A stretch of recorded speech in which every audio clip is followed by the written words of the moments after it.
Hello friends, welcome in online class. Today we are going to discuss the lesson from class 8. The name of lesson is cell and cell organelles. आज आपण पेशी आणि पेशी अवयव या संदर्भात चर्चा करणार आहोत. विद्यार्थी मित्र हो, सेल म्हणजे काय हे आपल्याला माहिती असणं गरजेचं आहे आणि सेल ऑर्गेनल्स हे देखील आपल्याला याचा आपल्याला अभ्यास करणं गरजेचं आहे. What is cell? तर cell is the functional and fundamental unit of all type of living organism. Cell काय आहे? ही पेशी काय आहे? तर ही पेशी प्रत्येक सजीवांचं मूलभूत आणि कार्यक्षम युनिट ज्याला आपण म्हणतो ते आहे सेल. तर बघा, या ठिकाणी आपल्याला प्रश्न विचारलेला आहे. प्रकरणाला सुरू करण्याअगोदर एक छोटासा प्रश्न आपल्याला या ठिकाणी विचारलेला आहे की तो how many types of cells are found in living organism. म्हणजे काय? किती प्रकारचे सेल सजीवांच्या शरीरामध्ये आपल्याला पाहायला मिळतात? तर याचं उत्तर असं आहे मित्रांनो, cell are of two main types. कुठले कुठले? Prokaryotic and eukaryotic cells. Of this eukaryotic cells there are two subtypes that are plant cell and animal cell. लक्षात आलं? मुख्यत्वे दोन प्रकारचे सेल आहेत, ते एक प्रोकॅरियोटिक आणि दुसरा युकॅरियोटिक. आणि युकॅरियोटिक मध्ये परत दोन प्रकार पडतात. ते कुठले कुठले? तर प्लांट सेल, वनस्पती सेल, आणि ॲनिमल सेल, त्याला आपण म्हणतो प्राणी सेल, प्राणी पेशी.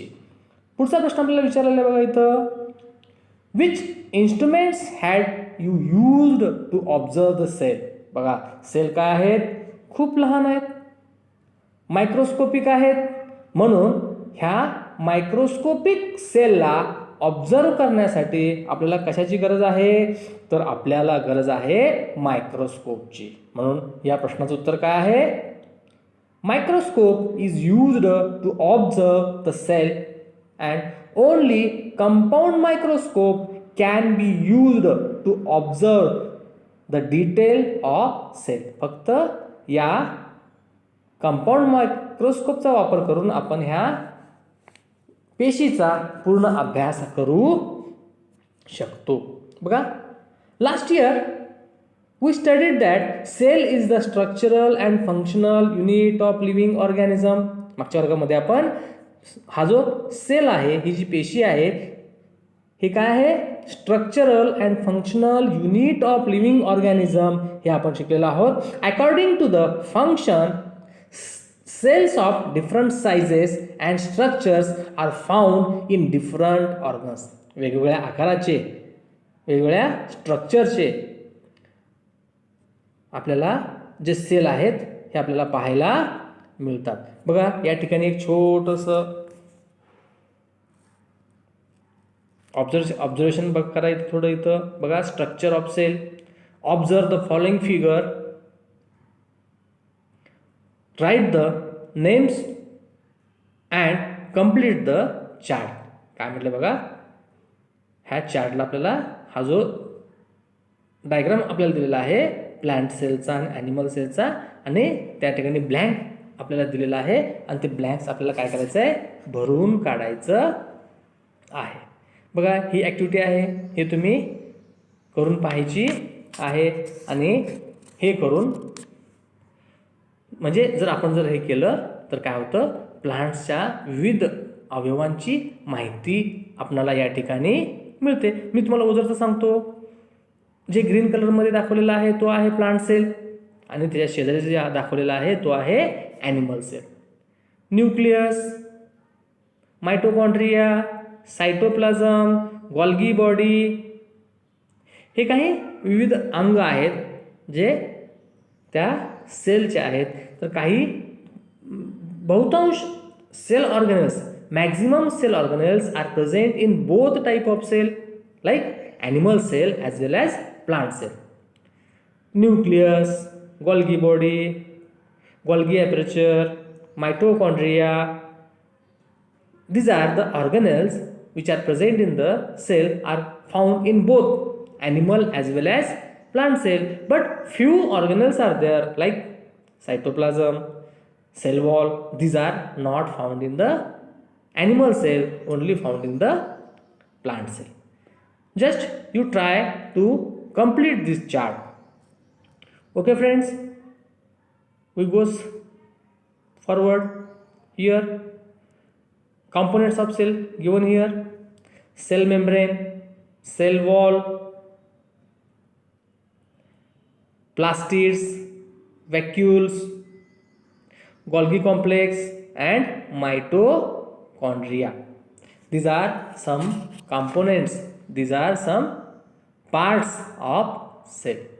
Just you may complete, you must study each and every part of the cell to understand the process occurring within the cell. Cell membrane, which is the outermost covering of the cell, is present in an animal as well as plant. Cell wall, cell wall is a exterior part, hard, tough part of the cell, and that cell wall is present only in plant cell and absent in a animal cell. Okay, about that you may study it and try to complete the chart. Okay, then we are going to study the components of cell, and when we study this component of cell, we are, or it's going to easy to fill this chart.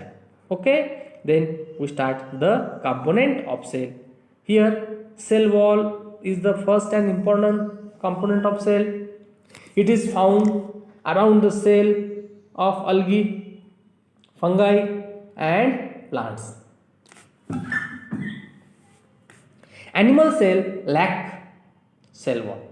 Just before I told you, cell wall which is found only in plant cell, and this cell wall is absent in a animal cell. Cell wall is an elastic and strong coat around the cell membrane. बघा हे sale wall कुठे असते? Sale मेम्ब्रेनच्या वरती tough, टणक, मजबूत अशी एक covering असते, आणि it is mainly composed of carbohydrates like cellulose and pectin. ही जी हार्ड कवरिंग आहे सेल वॉलची, ही कशापासून तयार झालेली आहे? तर ही तयार झालेली आहे कार्बोहायड्रेट आणि सेल्युलोज पासून. And afterward polymers like lignins, suberin, cutin are added in this cell wall as per need. गरजेप्रमाणे पॉलिमर्स त्यामध्ये ॲड होतात. कुठले कुठले?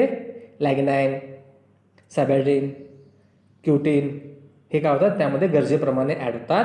And function of the cell wall are to support and protect the cell body, preventing entry of excess water in the cell. मग ह्या sale वॉलचं function काय आहे, कार्य काय आहे? तर याचं मूळ फंक्शन आहे support to the cell and protect the cell by preventing entry of excess water in the cell. त्या सेलला संरक्षण देणे त्याचं काम आहे. त्याचबरोबर काय करणं, जे अधिक प्रमाणामध्ये त्यामध्ये पाणी येतं त्या पाण्याला थांबवण्याचं काम सुद्धा हे काय करतं, सेल मेम्ब्रेन काय करतं, मदत करतं. तर पुढचा पार्ट आहे बघा प्लाझ्मा मेम्ब्रेन, त्यालाच आपण काय म्हणतो, cell membrane. Next outermost covering of the cell is the plasma membrane, त्यालाच आपण सेल मेम्ब्रेन सुद्धा म्हणतो. इट इज थिन,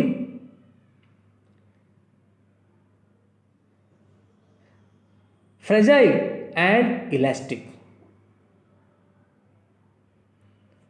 हे कसं आहे, पातळ आहे, इलास्टिक आहे, आणि separate the cell components from outer environment. ह्याचं काम काय आहे मग?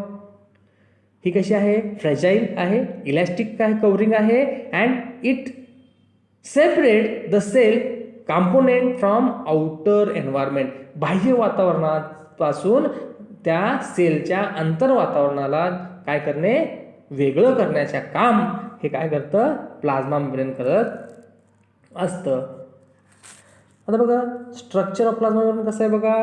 Structure of plasma membrane is the protein molecules are embedded in 2 layers of phospholipid. Structure of plasma membrane काय सांगतं, protein molecules are embedded. Protein molecules काय झाले, त्या ठिकाणी एम्बेडेड झाले आहेत, रुजलेले आहेत. कुठं, 2 layers ऑफ फॉस्फोलिपिड.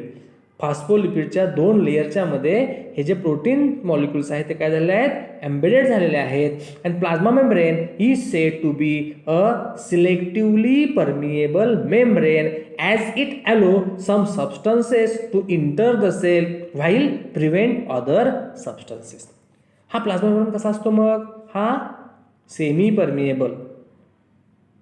हा काय आहे, किंवा सिलेक्टिव्हली परमिएबल. ज्या आवश्यक गोष्टी आहेत त्या आत सोडणे आणि ज्या अनावश्यक गोष्टी आहेत त्या बाहेरच थांबवणे, अशा प्रकारची संरचना ह्या प्लाझ्मा मेम्ब्रेनमध्ये आपल्याला पाहायला मिळते. Means what happen here, plasma membrane is said to be the selectively permeable membrane. Why, because this plasma membrane allow the substances enter into the cell which are necessary and prevent unnecessary substances.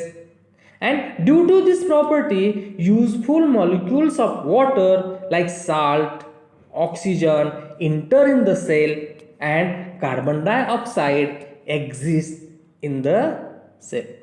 म्हणजे याच्यामुळे जे आवश्यक घटक आहेत जसं की oxygen असेल, salt असेल, ते पेशीच्या आतमध्ये इंटर करतात आणि कार्बन डायऑक्साईड सारखे नको असलेले घटक त्या सेलच्या पेशीच्या बाहेर फेकले जातात. If any changes occur outside the cell, the cellular environment does not change. बघा, काही सराउंडिंगमध्ये काही जर बदल झाले असतील तर सेल्युलर एन्व्हायरमेंटमध्ये कुठलाही बदल या ठिकाणी होत नाही. कुणामुळे, due to plasma membrane. And this condition is called as homeostasis. To maintain the surrounding it is said to be the hemostasis. Okay friends, we may stop here.